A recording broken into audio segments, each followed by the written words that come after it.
ఓం గం గణాధిపతయే నమః. హాయ్ అండి, అందరికీ నమస్కారము. మనం ఈరోజు ఈ వీడియోలో మాఘ పౌర్ణమి విశిష్టత గురించి తెలుసుకుందాము. ఈ వీడియో కనుక మీకు నచ్చినట్లయితే లైక్ చేయండి, షేర్ చేయండి, సబ్స్క్రైబ్ చేసుకోండి. ఈ వీడియో లాస్ట్ వరకు స్కిప్ చేయకుండా చూడండి. ఇలా చూడటం వల్ల ఈ వీడియో మరికొంతమందికి రీచ్ అవుతుంది. ప్లీజ్ సబ్స్క్రైబ్ మీ, సపోర్ట్ మీ. మఘం అంటే యజ్ఞము. యజ్ఞయాగాది క్రతువులకు మాఘమాసాన్ని శ్రేష్టమైనదిగా భావిస్తారు. మాఘస్నానము పవిత్ర స్నానంగా భావిస్తారు. పాపరాహిత్యం కోసము నదీ స్నానాలు చేయటము మాఘమాస సాంప్రదాయము. మాఘ స్నానాలు సకల కలుషాలను హరిస్తాయని భారతీయుల విశ్వాసము. మాఘస్నాన మహత్యాన్ని బ్రహ్మాండ పురాణం పేర్కొంటుంది. మృకండు ముని మనస్వినీల మాఘస్నాన పుణ్యఫలమే వారి కుమారుడైన మార్కండేయుని అపమృత్యు నుంచి తొలగించిందని పురాణ కథనము. కళ్యాణకారకమైన ఈ మాసములో చేసే స్నానము పరమ పవిత్రంగా భావిస్తారు. పాపరాహిత్యం కోసము నదీ స్నానాలు చేయడము మాఘమాస సాంప్రదాయము. మాఘమాసములో సూర్యుడు ఉన్న రాశిని బట్టి ప్రత్యూష కాలములో సూర్యకిరణాలు ప్రత్యేక కోణములో భూమిని చేరుతాయి. ఆ సమయంలో సూర్యకిరణాలలో ఉండే అతినీలలోహిత పరారుణ కిరణాల సాంద్రతల్లో మార్పులు వస్తాయి. ఆధునిక శాస్త్రవేత్తలు సైతము జనవరి 20 నుంచి మార్చి 30 వరకు సూర్యోదయానికి ముందు చేసే స్నానాలు చాలా ఆరోగ్యవంతమైనవని చెప్పారు.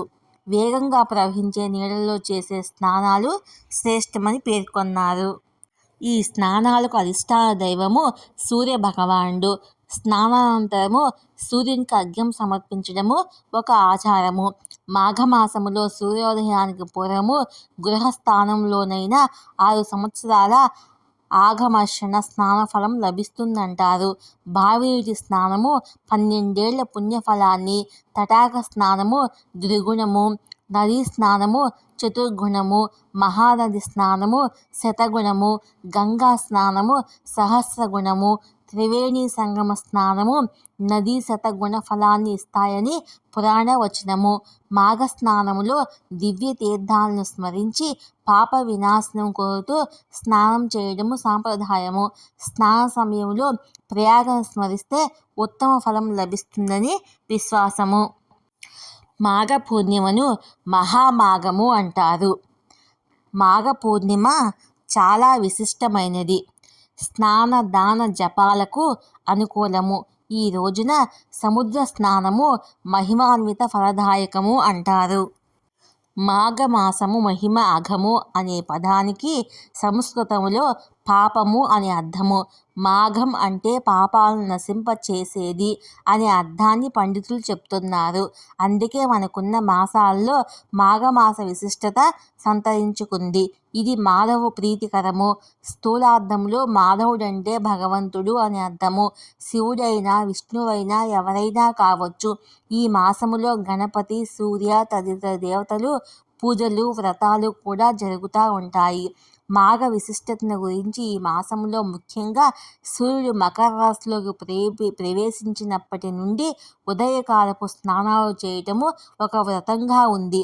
మాఘమాసంలో ఎవరికి వారు వీలున్నంతలో నది, చెరువు, మడుగు, కొలను, బావి, చివరకు చిన్న నీటి పడిలోనైనా సరే స్నానం చేస్తే ప్రయాగలో స్నానం చేసినంత పుణ్యఫలము మనకు లభిస్తుంది.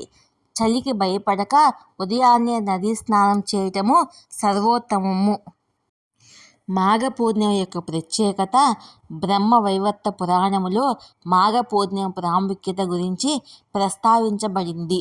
హిందూ పురాణాల ప్రకారము ఈ పవిత్రమైన రోజున విష్ణువు గంగానదిలో నివసిస్తాడు. కాబట్టి గంగానది పవిత్ర జలాన్ని తాకటము ద్వారా భక్తులు మోక్షాన్ని పొందుతారని బలంగా నమ్ముతారు. మాఘ పూర్ణిమ నాడు గంగా, సరస్వతి మరియు యమున వంటి పవిత్ర నదుల్లో సంపూర్ణ స్నానం చేయడము చాలా ప్రయోజనకరంగా ఉంటుంది.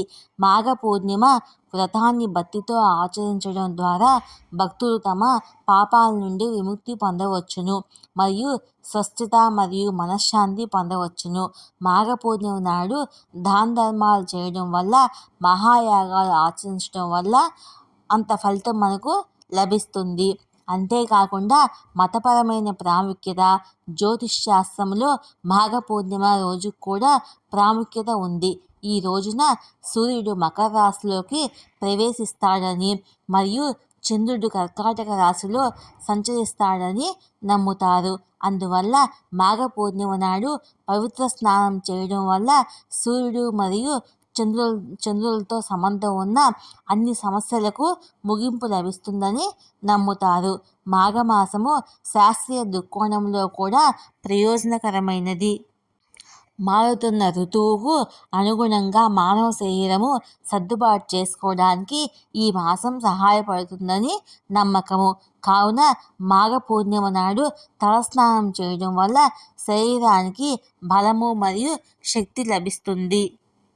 మాఘ పూర్ణిమ రోజున భక్తులు ఉదయాన్నే లేచి సూర్యోదయానికి ముందే ఏదైనా నీటి ప్రదేశంలో పవిత్ర స్నానం చేయాలి.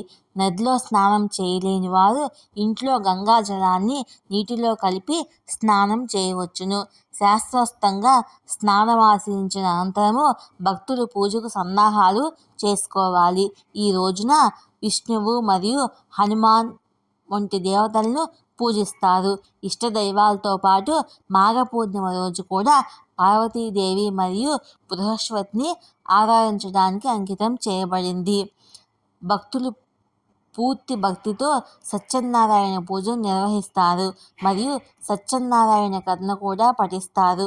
స్వామివారి విగ్రహాన్ని అరటి ఆకులు, చందనము, పేస్టు, టిల్, సుపారీ, మూలి మరియు పండ్లతో పూజిస్తారు. భారతదేశంలోని చాలా విష్ణు దేవాలయాల్లో ఈ పూజ కోసం ప్రత్యేకంగా ఏర్పాట్లు చేయబడతాయి. అందుకే ప్రజలు సాయంత్రం వేళల్లో ఆలయాలను సందర్శిస్తారు. మాఘ పూర్ణిమ రోజున ఉపవాసం కూడా పుణ్యఫలంగా భావిస్తారు. ఈ వ్రతాన్ని పాటించేవారు పగటిపూట ఉపవాసం ఉండి సాయంత్రం చంద్రునికి అర్ఘ్య నైవేద్యాన్ని సమర్పించిన తర్వాత మాత్రమే భోజనం చేస్తారు. ఒక రోజులో ఒకే భోజనం మాత్రమే అనుమతించబడుతుంది. వస్త్రాలు, ఆహారము, తృణధాన్యాలు, నెయ్యి, బెల్లము మరియు పండ్ల రూపంలో దానాలు చేయడము చాలా ప్రయోజనకరము. విరాళాలు ఏ రూపంలోనైనా ఉండవచ్చును మరియు బ్రాహ్మణులకు మరియు అవసరమైన వారికి ఇవ్వాలి. మొత్తం మాఘమాసంలో నువ్వులు దానం చేయడము చాలా శుభప్రదమని హిందూ గ్రంథాల్లో చెప్పబడి ఉన్నది. కొన్ని ప్రాంతాల్లో మాఘ పూర్ణిమ నాడు పూర్వీకుల ఆచారాలు కూడా జరుగుతాయి. మృతుల ఆత్మకు శాంతి కలగాలని భక్తులు తర్పణాన్ని సమర్పిస్తారు. మాఘ పౌర్ణమి రోజు విశేష ఫలితాల కోసము ఈ పవిత్రమైన రోజు సాయంకాలం వేళల్లో గొడుగు, నువ్వులు వంటి వాటిని దానం చేస్తే మీకు విశేష ఫలితం వస్తుందని పండితులు చెప్తున్నారు. ఇలా చేయడం వల్ల జన్మజన్మలుగా వెంటాడుతున్న పాపాలు, దోషాలు నశించి అశ్వమేధ యాగం చేసిన ఫలితం దక్కుతుందని సాక్షాత్తు శ్రీకృష్ణుడే ధర్మరాజుతో చెప్పినట్లుగా పురాణాల ద్వారా తెలుస్తుంది. ఈ పవిత్రమైన రోజున ప్రవహించే నీటిలో స్నానం చేయడం వల్ల మరియు మీ కుల దైవాన్ని పూజించి దానం చేయడం వల్ల దీర్ఘకాలిక రోగాల నుండి విముక్తి కలుగుతుంది. ఆ పుణ్య ఫలాల విశేషం కారణంగా ఉన్నత జీవితం లభిస్తుంది. అలాగే మరణం తర్వాత కోరుకునే శాశ్వత స్వర్గలోక ప్రాప్తి కలుగుతుంది. హిందూ మతములో పౌర్ణమి అమావాస్యలకు చాలా విశిష్టత ఉన్నది. మాఘమాసములో వచ్చే పౌర్ణమిని మాఘ పూర్ణిమ అంటారు. ఈ రోజున శ్రీ మహావిష్ణువుని పూజించడం వల్ల మీ కోరికలు నెరవేరుతాయి. ఈ పౌర్ణమి నాడు స్నానము మరియు దానానికి విశేష ప్రాముఖ్యత ఉన్నది. ఈ సంవత్సరము మాఘ పూర్ణిమ ఎప్పుడు వచ్చిందో తెలుసుకుందాము. హిందూ క్యాలెండర్ ప్రకారము పూర్ణిమ తిథి ఫిబ్రవరి 24 మధ్యాహ్నము 3:33 ప్రారంభమై ఫిబ్రవరి 24 సాయంత్రం 5:59 ముగుస్తుంది. ఫిబ్రవరి 24న మాఘ పూర్ణిమను జరుపుకుంటాము. మాఘ పూర్ణిమ యొక్క అభిజిత్ ముహూర్తము ఫిబ్రవరి 24వ తేదీ ఉదయము 12:12 నుండి మధ్యాహ్నం 12:57 వరకు ఉంటుంది. ఈ సమయంలో స్నానం, దానం చేయడము, పూజించడము చాలా శుభప్రదంగా భావిస్తారు. మాఘ పూర్ణిమ నాడు దేవతలు మానవ రూపంలో భూమిపైకి వచ్చి గంగలో స్నానం చేస్తారు. ఈ రోజున శ్రీ మహావిష్ణువుని పూజించడము శుభప్రదంగా భావిస్తారు. మీ పాపాల నుండి విముక్తి పొందాలంటే మాఘ పూర్ణిమ రోజున మాఘ పూర్ణిమ రోజున స్నానం చేసి దానం చేయాలి. ఈ రోజు ఉపవాసం చేయడం వల్ల మీ సమస్తమైన కోరికలు నెరవేరుతాయి. మాఘ పూర్ణిమ నాడు బ్రహ్మ ముహూర్తంలో స్నానం చేయండి. అనంతరం సూర్యభగవానుడికి అర్ఘ్యం ఇవ్వండి. శ్రీ మహావిష్ణువుని భక్తి శ్రద్ధలతో పూజించండి. పేదలకు అన్నదానం చేయండి.